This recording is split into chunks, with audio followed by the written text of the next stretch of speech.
Hello guys, come to back my channel. आज मैं आपको बताऊंगी कि किस तरह से जो फैट्स हैं वो एक्ट करते हैं और फैट्स कौन कौन सी लोकेशन पे हो सकते हैं और वो किस तरह से जो है इंक्रीज़ होते जाते हैं और आपको पता भी नहीं चलता। और कुछ टाइम बाद, जब 2 साल बाद 3 साल बाद, फिर आप जब अपनी पुरानी पिक्चर्स वगैरह या अपनी पुरानी वीडियोस वगैरह देखते हो तो फिर आपको लगता है कि हाँ, हम में ना चेंज आया है। और वो चेंज इस तरह का है कि हम हेल्दी हो गए हैं, पहले हम इस तरह नहीं थे। हालांकि वो हेल्दी पान नहीं होता, बल्कि वो एक तरह का फैटी कंडीशन है जो आपके अंदर डेवलप हो जाती है। अब इसमें होता किस तरह से है, देखें कि सबसे पहली चीज़ जो अंडरस्टैंड करने वाली है वो ये है कि फ़ैट्स होते किस लोकेशन पे हैं। सबसे पहले जो फ़ैट की लोकेशन आती है ना, वो आती है बेली। कि बेली के ऊपर जो है ना वो फ़ैट्स ऑलरेडी जो है नेचुरली हमारे बॉडी के ऊपर फ़ैट्स हैं। इसके साथ जो फैट्स होते हैं वो ब्रीस्ट के ऊपर जो हैं वो भी नेचुरली फैट्स प्रेजेंट होते हैं। और जो थाई के मसल्स होते हैं वहाँ पे भी, यानी कि जो आपकी बैक साइड है, जो थाई के मसल्स हैं उनके ऊपर भी जो फैट्स होते हैं वो मौजूद होते हैं। और फैट्स जो हैं ये ऑलरेडी जब मौजूद हैं तो होता ये है कि जब हम ऐसी चीज़ें खाना स्टार्ट कर देते हैं जिनमें फ़ैट्स ज़्यादा हों या जिनमें कार्बोहाइड्रेट्स ज़्यादा हों, यानी कि हमारी बॉडी की रिक्वायरमेंट पूरी करने के बाद जो एक्स्ट्रा कार्बोहाइड्रेट्स होते हैं उनको भी फ़ैट्स में कन्वर्ट करके इधर जो है ना, इनको हम कहते हैं स्टोरेज ऑर्गन्स। तो इन स्टोरेज ऑर्गन्स के ऊपर ही सेव कर दिया जाता है।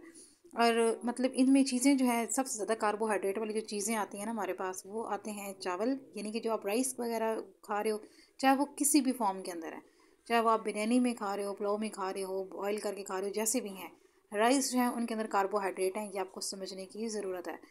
सेकंड जो चीज़ है वो है पोटैटो। चाहे वो पोटैटो चिप्स है, चाहे वो नॉर्मल पोटैटो है, या आप किसी सालन में यूज़ कर रहे हो, उसके अंदर कार्बोहाइड्रेट की अमाउंट हाई है। और ज़ाहिर सी बात है, जब चावल बनेंगे या फिर पोटैटोस जो हैं वो आलू जब बनेंगे तो उनके साथ घी और ऑयल भी आएगा। और ख़ास तौर पे जो पराठा जो है ना वो यूज़ करते हैं तो उससे भी फैट्स जो है ना वो आते हैं। आप डेली बेसिस पे मतलब आलू वाली कोई भी चीज़, कोई भी सालन खा रहे हो, या फिर आप जो है ना वो चावल 1-2 दिन बाद फिर खा रहे हो, और उसके साथ जो नेक्स्ट चीज़ है वो पराठा, तो वो आप डेली बेसिस पे सुबह खा रहे हो। और आपका जो वर्कआउट है वो इतना ज़्यादा नहीं है, मतलब आपका वर्क है लेकिन वो वर्क मेंटली है। आपका जैसे वॉक करना, ठीक है, या फिर मतलब हार्ड वर्क नहीं है जैसे कि पहले ज़माने में या जिस तरह पहले लोग करते थे या जिस तरह किसान काम करते हैं अभी भी।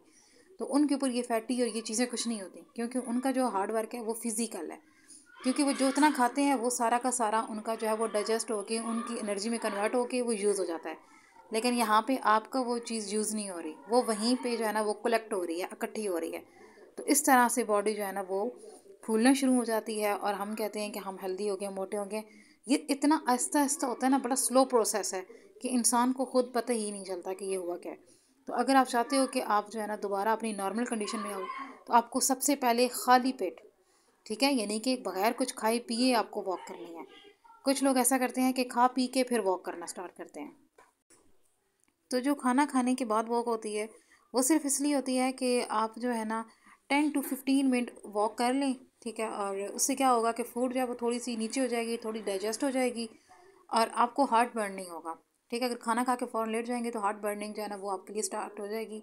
और हार्ट बर्न होता क्या है कि ये सीने में ना एक जलन जो है वो स्टार्ट हो जाती है। तो आपने सबसे पहले तो ये राइस और ये सारी चीज़ें छोड़ देनी है, ठीक है। राइस, पराठा और आलू, ये 3 चीज़ें छोड़ेंगे तो आप जो है ना वो बिल्कुल नॉर्मल लाइफ में वापस आ जाएंगे। एक्सरसाइज की कुछ टिप्स मैं आपको नेक्स्ट वीडियो में बताऊंगी, नेक्स्ट लेक्चर के अंदर। तो उनको आप फॉलो करोगे तो फिर आपके जो है ना ये फैट्स मुकम्मल तौर पे ख़त्म हो जाएंगे। Thanks for watching guys.